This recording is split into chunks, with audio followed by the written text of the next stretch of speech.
আদর করে দেন। না না, সে তো রাজাকারের বাচ্চা। আপনার কোনো অধিকার নেই আমাকে রাজাকারের সন্তান বলার। আমি একটা মুক্তিযোদ্ধা পরিবারের সন্তান। আপনি আমার সাথে আপনার কোনো অধিকার নেই আমাকে রাজাকারের বাচ্চা বলার। 100 ভাগ আছে। আমি একটা মুক্তিযোদ্ধা পরিবারের সন্তান। আপনি রাজাকারের কথা বলেছেন। আপনি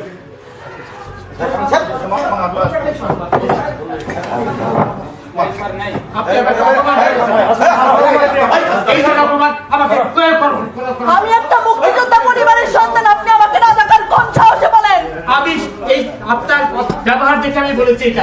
আমি একটা মুক্তিযোদ্ধা পরিবারের সন্তান। এই বন্ধু, আমি একটা মুক্তিযোদ্ধা পরিবারের সন্তান। আপনি রাজাকারের সন্তান। আপনি যেভাবে আমাকে অপমান করলেন, আমাকে এই ধরনের অপমান করার ক্ষমতা সাহস কেউ কোনোদিন পায়নি। আপনি ওদের পক্ষে কথা বলছেন। আমি 2-3 বার বললাম আমি দেখেছি, তাও বলে সে আপনি দেখেছেন, সে আমাকে চ্যালেঞ্জ করছে। কত বড় সাহস তার! আমার কথা বলে আবার